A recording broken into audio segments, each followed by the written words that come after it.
Jail camp ने छात्रों ये जो है कि बड़ी पहल कर रही, बड़ी पहल का 4 करोड़ 32 लाख का आवास दिया गया है रहने के लिए। आलीशान महल, आलीशान बंगले दिए गए हैं रहने के लिए। मंत्रियों को 6 करोड़ का आवास, 6 करोड़ का महल दिया गया है रहने के लिए। और उसी राज्य में कल या परसों 2 दिन सत्र चलेगा। जो भी पद यात्रा करके, विशेषकर जो 180 किलोमीटर चले हैं, उन्हीं में से 5 या 7 प्रतिनिधिमंडल का चयन किया जाए और वो मुख्यमंत्री से भी मिलेंगे और महामहिम राज्यपाल से भी मिलेंगे और मिलकर हमारी जो समस्याएं हैं उन समस्याओं से उनको अवगत कराएंगे।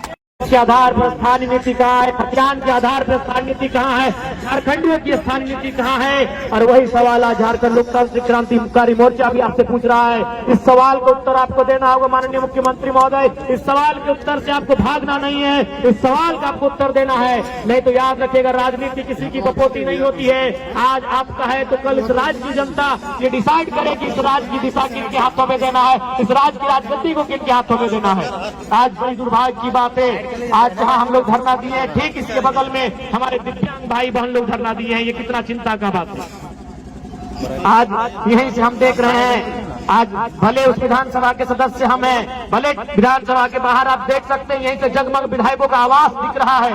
आज कहीं न कहीं हमारा देश और हमारा राज्य भी विरोधाभास का राज्य बनता जा रहा है। आज हमारा झारखंड विरोधाभास का राज्य बनता जा रहा है। एक और जहां हमारे माननीय विधायकों को 4 करोड़ 32 लाख का आवास दिया गया है रहने के लिए, आलीशान महल, आलीशान बंगले दिए गए हैं रहने के लिए। मंत्रियों को 6 करोड़ का आवास, 6 करोड़ का महल दिया गया है रहने के लिए। और उसी राज्य में जो अपंग है, जो अपाहिज है, जिन्हें हम दिव्यांग नाम दिया गया है, जिन्हें दिव्यांग कहा जाता है, जिनका हाथ नहीं है, जिनके पांव नहीं है, जिनकी आंख सलामत नहीं है, जिनके शरीर का कोई ना कोई अंग सलामत नहीं है, आज वे लोग पेंशन पाने के लिए आंदोलन कर रहे हैं। आज कई महीनों से उनका पेंशन बंद पड़ा है। तो सोच सकते हैं आज झारखंड की दिशा को किस ओर आप लेके जा रहे हैं। इसलिए आज इस कार्यक्रम के माध्यम से राज्य की सरकार को सीधा चेतावनी होगा, राज्य की सरकार को सीधा संदेश होगा कि आप अगर हमारी जो मांगे हैं, जिन मांगों को लेकर हमारे संगठन के पूरे टीम के साथी डुमरी से रांची चलकर आए, अगर उन मांगों की पूर्ति नहीं की जाती है तो यह पद यात्रा है। पद यात्रा के बाद हम लोग एक नई यात्रा, एक नए कार्यक्रम की रूपरेखा तैयार करेंगे और झारखंड सरकार को ईंट से ईंट बजाने का काम करेंगे। इस बात को भी सरकार याद रख ले, इस बात को भी सरकार को याद रखना होगा कि आज, और यह तो आपको अनुभव करना होगा। आप कहते हैं आप और पूरा राज्य जानता है कि आप आंदोलनकारी के सुपुत्र है, लेकिन कैसा आपका परवरिश हुआ है, आप कैसा आंदोलनकारियों का सम्मान करते हैं कि आज आंदोलनकारी के राज्य में आंदोलनकारियों की स्थिति कहाँ है। आज आपने 10,000 सहायक आचार्य की नियुक्ति दी, मैं पुनः उसके लिए आपको बधाई दूंगा। मैं पुनः आपके साथ उन 10,000 सहायक आचार्य को भी बधाई दूंगा। लेकिन सवाल ये होगा मुख्यमंत्री महोदय, आपने ये तो झारखंड की जनता को बता दिया कि आपने नौकरियां दी, लेकिन क्या आप बताएंगे कि ठेकेदारी किनको दे रहे हैं? जो 50 करोड़ का, 100 करोड़ का, 200 करोड़ का, 500 करोड़ का, 1000 करोड़ का टेंडर जो निकल रहा है, वो टेंडर आप किसको दे रहे हैं? ये भी राज्य की जनता को बताना होगा। आज एक उपायुक्त के बगल में, उपायुक्त के पीछे, डीसी के पीछे, डीसी के आगे, डीसी के दाएं, डीसी के बाएं जो व्यक्ति खड़ा होता है, जो काम करता है, वो आउटसोर्सिंग के माध्यम से आता है। ये भी आपको बताना होगा कि झारखंड की कितनी आउटसोर्सिंग एजेंसियां झारखंड की सक्षम है। उन आउटसोर्सिंग एजेंसियों के माध्यम से चयन होने वाले कितने नौजवान, कितनी बहनें, कितने भाई झारखंडी है, ये भी आपको बताना होगा। केवल नौकरियों में आप झारखंड को केवल ये मत दिखाए कि नौकरियों में, नौकरी के अलावे भी जो आउटसोर्सिंग एजेंसियां हैं, जो ठेकेदारी प्रथा है, वहां झारखंड के लोग कितने हैं, यह भी आपको बताना होगा। इस बात को आप नहीं भूल सकते हैं। और आज बिल्कुल ये दुर्भाग्य की बात है, 25 सालों के झारखंड में अगर कुछ बदला है, इन 25 सालों के झारखंड में अगर कुछ बदला है तो केवल नेताओं का जीवन बदला है। इन 25 सालों के झारखंड में कुछ बदला है तो विधायकों का जीवन बदला है, सांसदों का जीवन बदला है। वो चुनाव जीतने के बाद हार भी जाते हैं, उनको आजीवन लाखों रुपए सैलरी दिया जाता है, उनको आजीवन लाखों रुपए की सैलरी का भुगतान किया जाता है। लेकिन आम जनता का जीवन कितना बदला है? आज आम जनता केवल छात्रवृत्ति के लिए नहीं, बल्कि हमारी माएं, हमारी बहनें जो सेविका का काम करती है, जो सहायिका काम कर रही है, जो पोषण सखी, बैंक सखी का काम कर रही है, वो भी आज धरने पर बैठी है। आज जो हमारे जेटेट परीक्षा की मांग को लेकर लोग धरने पर बैठे। हमारे सहायक आचार्य जिनकी 1600 नियुक्ति हुई थी, लेकिन नियुक्ति के बाद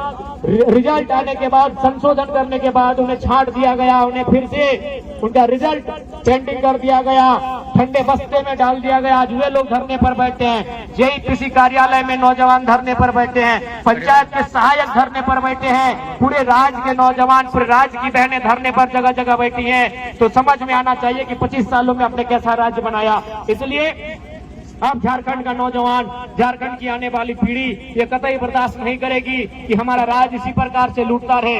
आज क्या स्थिति है सबको मालूम है। बिल्कुल आज कहने में ये तो मैं शुरुआत से आप लोग को बताने का प्रयास करूंगा कि डुमरी से लेकर के रांची जो है कि पैदल मार्च, जो कि 6 दिन का ये पैदल मार्च में जो है कि जेएलकेएम ने तमाम जेएलकेएम के पदाधिकारी और साथ ही साथ जो है कि छात्रों के साथ जो है आंदोलन कर रही है।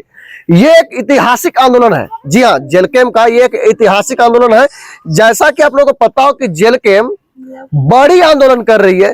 6 दिन पैदल यात्रा करके जो है कि सदन तक, विधानसभा तक जाने का कोशिश की, और इस कदर 6 दिन पैदल, जैसा कि हमने बातें किया था जेएलकेएम के नेताओं से कि आखिर कैसे आप लोग जो है इस जो है कि पदयात्रा को संभव कर पाएंगे।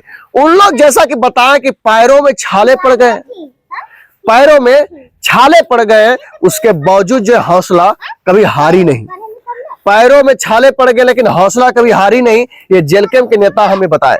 और आप लोग बता दें, बधाई दूंगा, लेकिन सवाल ये होगा मुख्यमंत्री महोदय, आपने ये तो झारखंड की जनता को बता दिया कि आपने नौकरियां दी, लेकिन क्या आप बताएंगे कि ठेकेदारी किनको दे रहे हैं? जो 50 करोड़ का, 100 करोड़ का, 200 करोड़ का, 500 करोड़ का, 1000 करोड़ का टेंडर जो निकल रहा है, वो टेंडर आप किसको दे रहे हैं? ये भी राज्य की जनता को बताना होगा। आज एक उपायुक्त के बगल में, उपायुक्त के पीछे, डीसी के पीछे, डीसी के आगे, डीसी के दाएं, डीसी के बाएं जो व्यक्ति खड़ा होता है, जो काम करता है, वो आउटसोर्सिंग के माध्यम से आता है। ये भी आपको बताना होगा कि झारखंड की कितनी आउटसोर्सिंग एजेंसियां झारखंड की सक्षम है। उन आउटसोर्सिंग एजेंसियों के माध्यम से चयन होने वाले कितने नौजवान, कितनी बहनें, कितने भाई झारखंडी है, ये भी आपको बताना होगा। केवल नौकरियों में आप झारखंड को केवल ये मत दिखाए कि नौकरियों में, नौकरी के अलावे भी जो आउटसोर्सिंग एजेंसियां हैं, जो ठेकेदारी प्रथा है, वहां झारखंड के लोग कितने हैं, यह भी आपको बताना होगा। इस बात को आप नहीं भूल सकते हैं। और आज बिल्कुल ये दुर्भाग्य का बात है, 25 सालों के झारखंड में अगर कुछ बदला है, इन 25 सालों के झारखंड में अगर कुछ बदला है तो केवल नेताओं का जीवन बदला है। इन 25 सालों के झारखंड में कुछ बदला है तो विधायकों का जीवन बदला है, सांसदों का जीवन बदला है। वो चुनाव जीतने के बाद हार भी जाते हैं, उनको आजीवन लाखों रुपए सैलरी दिया जाता है, उनको आजीवन लाखों रुपए की सैलरी का भुगतान किया जाता है। लेकिन आम जनता का जीवन कितना बदला है? आज आम जनता केवल छात्रवृत्ति के लिए नहीं, बल्कि हमारी माएं, हमारी बहनें जो सेविका का काम करती है, जो सहायिका काम कर रही है, जो पोषण सखी, बैंक सखी का काम कर रही है, वो भी आज धरने पर बैठी है। आज जो हमारे जेटेट परीक्षा की मांग को लेकर लोग धरने पर बैठे। हमारे सहायक आचार्य जिनकी 1600 नियुक्ति हुई थी, लेकिन नियुक्ति के बाद रिजल्ट आने के बाद, संशोधन करने के बाद उन्हें छांट दिया गया, उन्हें फिर से उनका रिजल्ट पेंडिंग कर दिया गया, ठंडे बस्ते में डाल दिया गया। आज वे लोग धरने पर बैठे हैं। जेई कृषि कार्यालय में नौजवान धरने पर बैठे हैं, पंचायत के सहायक धरने पर बैठे हैं, पूरे राज्य के नौजवान, पूरे राज्य की बहनें धरने पर जगह जगह बैठी हैं। तो समझ में आना चाहिए कि 25 सालों में आपने कैसा राज्य बनाया। इसलिए अब झारखंड का नौजवान, झारखंड की आने वाली पीढ़ी ये कतई बर्दाश्त नहीं करेगी कि हमारा राज्य इसी प्रकार से लूटता रहे। आज क्या स्थिति है सबको मालूम है। बिल्कुल आज कहने में ये किसी को गुरेज नहीं है कि राज्य का खजाना खाली है, तो इसके लिए दोषी मुख्यमंत्री महोदय आप है। यदि राज्य का खजाना खाली है, इसका मतलब यह है कि आप विजन के साथ राज्य को नहीं चला रहे हैं। जिस राज्य में प्रतिदिन हजारों रुपए का कोयला, हजारों करोड़ का बालू अवैध रूप से निकासी किया जाता है, उस राज्य में अगर राज्य का खजाना खाली है तो उस राज्य के मुखिया की कार्यशैली पे सवाल खड़ा होता है। आज आपने लूट की इतनी छूट दे दी है कि एक साधारण सा पदाधिकारी, एक प्रखंड, एक थाना स्तर का पदाधिकारी महीने में अवैध रुपए से लाखों रुपए कमाता है। तो किसका पैसा है? राज्य का पैसा है, वो राज्य का खजाना है। लेकिन आपकी विजन आपको स्पष्ट बता रही है कि लूट की छूट है, भले खजाना भरे या ना भरे। इसलिए